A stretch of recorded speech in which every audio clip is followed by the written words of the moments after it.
Pinawalang bisa ng PNP ang lisensya ng mga baril ng viral na driver na nambatok at nanindak sa nakagitgitan niyang siklista sa Quezon City.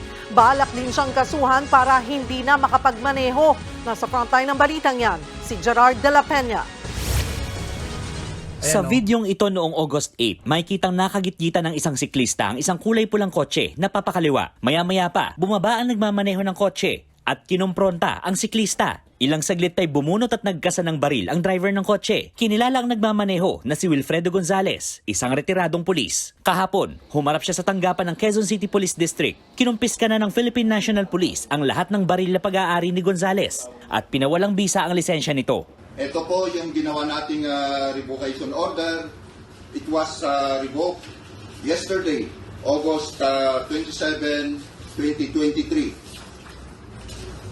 This morning, we confiscated all the firearms under the name of Mr. Gonzales, which consists of 4 firearms, 3 caliber 45 and 1 9mm pistol. Nauna nang iginiit ni Gonzales, hindi nakita ang buong pangyayari sa viral video.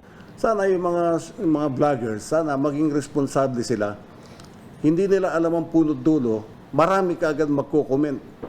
Nakita nagkasa, hindi naman nila nakita yung tunay na pangyayari. Pero hindi naman ikinuwento ni Gonzales ang sinasabi niyang ugat ng insidente na nauwi sa panunutok niya ng baril. Sa kabila nito, nagkapatawaran at nagkaareglo na rin daw sila na nakaalitang siklista. Pero iba naman ang sinasabi ni Attorney Raymond Fortun sa isang text message. Naikwento ng siklista na pinagbayad pa siya ng retiradong pulis. Sadya pa raw na ni UP ni Gonzales ang kanyang kotse para masisi ang siklista. Kung meron man daw aregluhan, nangyari daw ito dahil sa pananakot sa siklista. Binatukan, kinasahan ng baril, tapos kinaladkad doon sa police station, and then sa gitna noon at nakapaligid ng mga pulis ay punersa siya na pumirma ng isang kasunduan umano na siya daw ang may kasalanan at siya dapat ang magbayad ng 500 pesos. When wala naman talagang ginagawang masama itong siklista na to. Pero para masampahan ng kasong kriminal, dapat ay may maghain ito laban kay Gonzales. Under our laws, no, kinakailangan merong testigo. Yung testigo dito, dadalawa lang talaga yan yung siklista at saka yung nag-video, yung vlogger. Pareho po, tinakot na ng mga pulis Yung magsampa ng kaso kung halimbawa ayaw. Sinegundahan naman ito ng legal expert na si Attorney Buko de la Cruz. Maaari raw kasuhan ng grave threat at slander by deed si Gonzales.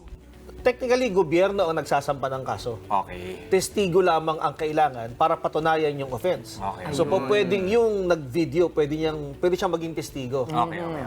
Nauna nang hinimok ng Quezon City Government ang siklista na makipag-ugnayan sa kanila para sa pagsasampa ng kaukulang kaso laban kay Gonzales. Sa ngayon, plano ni Fortun na magsampa ng administrative case laban sa retiradong pulis. Yan ay para hindi na siya payagang makapagmaneho at magbitbit ng armas. Ilalapit niya rin daw sa mga mambabatas ang insidenteng ito para makagawa ng kaukulang batas na poprotekta sa mga siklista. Nagbabalita mula sa Frontline, Gerard de la Peña, News 5.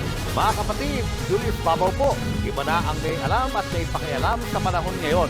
Huwag maging huli at maging ulat sa lahat ng balitaan. Mag-subscribe at mag-follow sa social media pages ng News 5.